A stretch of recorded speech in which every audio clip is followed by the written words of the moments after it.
Hello everyone, welcome back to my channel. So आज की video उन लोगों के लिए जो लोग यूके जाने के ख्वाहिशमंद हैं, पाकिस्तानी पासपोर्ट होल्डर, पाकिस्तान से या पाकिस्तान से किसी और कंट्री से यूके जाने के ख्वाहिशमंद है। तो आज की वीडियो ये उन लोगों के लिए है। आपको किस तरह की डॉक्यूमेंट्स की ज़रूरत है, आज की वीडियो में ये सारी चीज़ें कवर करूँगा। So watch this video till and, और मैं कोशिश करूँगा कि ये वीडियो आप लोगों के लिए शॉर्ट वर्जन में बनाई जाए ताकि थोड़े टाइम में आप लोगों को ज़्यादा से ज़्यादा बात समझाई जाए। सो आप लोगों से रिक्वेस्ट है कि अगर आपने चैनल को सब्सक्राइब नहीं किया तो आप उस चैनल को भी सब्सक्राइब कर लें मेरे को।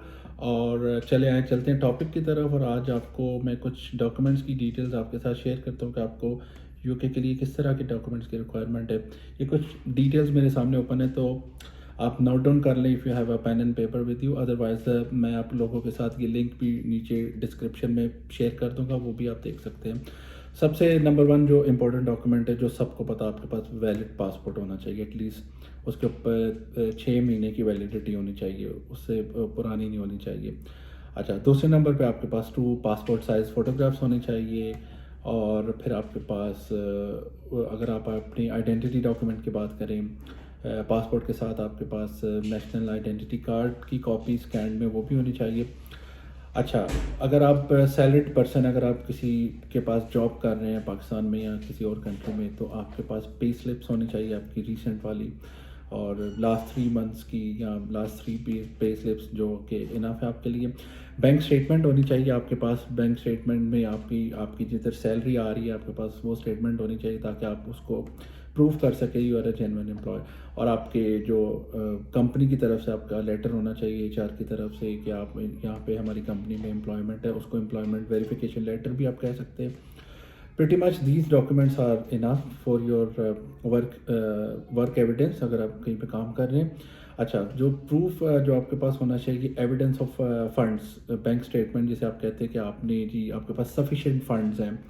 तो जो सफिशेंट फंड्स हैं वो आपके पास होने चाहिए। फॉर एग्जांपल अगर मैं बात करूं, आप ऑस्ट्रेलिया से अप्लाई कर रहे हैं, जैसे मैंने रिसेंटली अपनी फैमिली का और ख़ुद का वीज़ा और अपनी फैमिली में कुछ जानने वालों का, फ्रेंड्स का वीज़ा अप्लाई किया, तो अल्हम्दुलिल्लाह उनका सक्सेसफुली वीज़ा अप्रूव हुआ है। तो बैंक स्टेटमेंट आपको, फॉर एग्जांपल अगर आप सोलो ट्रैवलर, अगर आप खुद से कर रहे हैं विदाउट फैमिली, तो 5-1 हज़ार की बैंक स्टेटमेंट आप ऑस्ट्रेलियन डॉलर्स में शो करा दे, that's enough, more than enough है। आप क्योंकि आप विजिट पे जा रहे हैं तो बैंक स्टेटमेंट होनी चाहिए, प्रूफ ऑफ बैलेंस।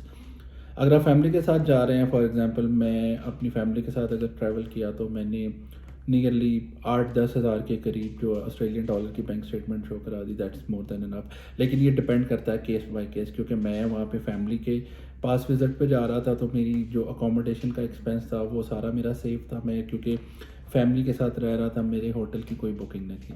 अच्छा, ये हो गया आपकी बैंक स्टेटमेंट।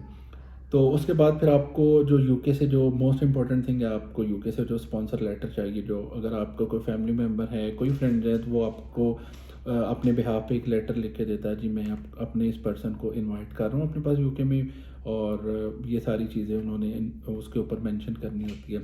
अगर आपको हेल्प आउट चाहिए लेटर लिखने में, या लेटर के किसी भी रिलेटेड आपको कोई प्रॉब्लम पेश आ रही, तो आप प्लीज़ मुझे कमेंट सेक्शन में बताएं, मैं आपकी हेल्प आउट करूँगा ज़रूर। इसमें कोई इतनी बड़ी मुश्किल बात नहीं है, सिर्फ थोड़ी सी 1-2 टेक्निकलिटीज़ होती है, उसको देखना होता है।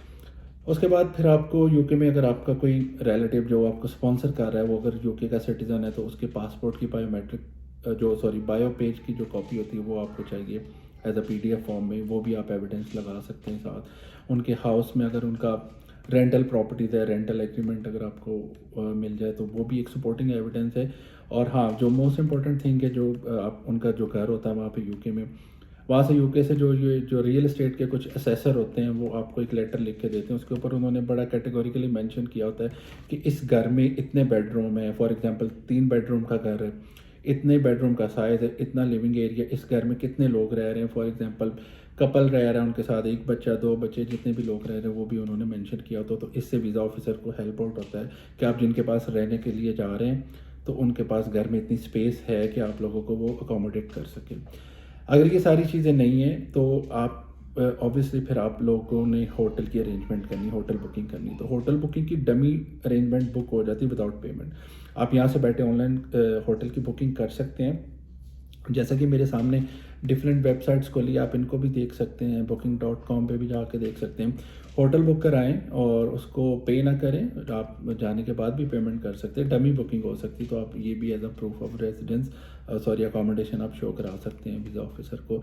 तो ये हो गया आप जी, प्रूफ ऑफ अकोमोडेशन आपने शो करनी है।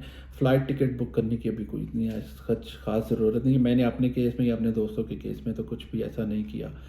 तो ये जी आपके सारे जो आइडेंटिटी डॉक्यूमेंट्स हैं और यूके से आपको क्या क्या डॉक्यूमेंट चाहिए, क्या स्पॉन्सर चाहिए, ये मैंने आपको बता दिया। आपका वो इनविटेशन लेटर होगा, उनकी तरफ से पासपोर्ट की कॉपीज़ होंगी।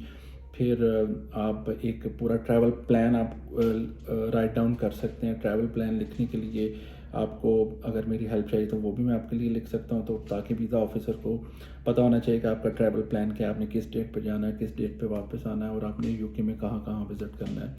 खैर ये आपकी तरफ से लेटर होता है एक तरह का वीज़ा ऑफिसर को एक्सप्लेन करने के लिए।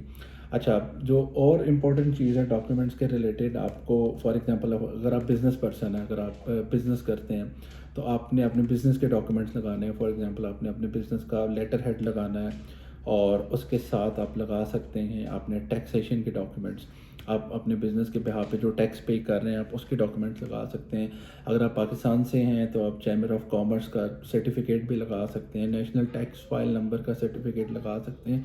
तो pretty much these documents are enough. हाँ, और इम्पॉर्टेंटली कि आपकी बिज़नेस स्टेटमेंट होगी, बैंक स्टेटमेंट, जहाँ पे आपकी डेली की ट्रांजैक्शंस होती है बैंक स्टेटमेंट की, तो आप वो बैंक स्टेटमेंट भी लगा सकते हैं ताकि आपके पास एक स्ट्रॉन्ग एविडेंस हो बिज़नेस के लिए। तो ये हो गए सैलरीड और बिजनेस पर्सन के डॉक्यूमेंट्स। तो जब ये सारे डॉक्यूमेंट्स आपने रेडी कर लेने, तो फिर सब उसके बाद जो इम्पोर्टेंट स्टेप होता है कि आपने वीज़ा एप्लीकेशन जो लॉन्च करनी। वीज़ा एप्लीकेशन लॉन्च करना का भी एक बड़ा क्रिटिकल स्टेप है, बड़ा कह लें कि एक टेक्निकल चीज़ है, उसको बड़ा केयरफुली आपने वीज़ा एप्लीकेशन को फिल आउट करना होता है। उसी की बेस पे आपका डिसीजन जो कि वीज़ा ऑफिसर ने करना आपके डॉक्यूमेंट्स को रिव्यू करके, क्योंकि यहाँ पे यूएस की तरह इंटरव्यू तो नहीं होता। आपके जो डॉक्यूमेंट्स आपने सबमिट कराने हैं अपने बायोमेट्रिक के साथ, तो वही डॉक्यूमेंट्स की बेस पे वीज़ा ऑफिसर ने आपका डिसीजन करना है। वो फिज़िकली कोई आपका इंटरव्यू तो नहीं कर रहा, तो इसको बड़े ध्यान से करना है। जो वीज़ा एप्लीकेशन फ़िल आउट करने की जो वीडियो है वो मैं इंशाल्लाह जल्द आप लोगों के साथ बना के शेयर करूँगा।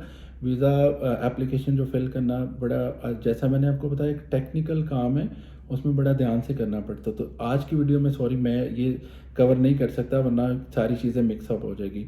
आज की वीडियो का जस्ट टॉपिक था कि आपको डॉक्यूमेंट्स किस तरह के चाहिए यूके के लिए विज़िट वीज़ा अप्लाई करने के लिए। तो आई होप मैंने ये सारी चीज़ें कवर कर दी होंगी। अगर आप लोगों के माइंड में कुछ क्वेश्चन, कुछ डाउट आ रहे हैं, तो आप प्लीज़ मुझे मैसेज में पूछ सकते हैं, मैसेज करके पूछ सकते हैं। तो इंशाल्लाह नेक्स्ट वीडियो में मैं आप लोगों के साथ मज़ीद शेयर करूँगा कि आप लोगों ने किस किस तरह से जो वीज़ा एप्लीकेशन फ़िल आउट करनी। मैं इंशाल्लाह कोशिश करूँगा स्क्रीन शेयर करके आप लोगों के साथ वो सारा प्रोसेस शेयर करूँ। तो आई होप आप लोगों को आज की छोटी सी इन्फॉर्मेटिव वीडियो पसंद आई होगी इंशाल्लाह। अगर आप लोगों को पसंद आई है प्लीज़ मेरे चैनल को लाइक सब्सक्राइब ज़रूर करें और अपने फ्रेंड्स के साथ शेयर करें। इंशाल्लाह नई वीडियो के साथ, नए टॉपिक के साथ आप लोगों के साथ दोबारा मुलाकात होगी। जब तक के लिए खुदा हाफ़िज़।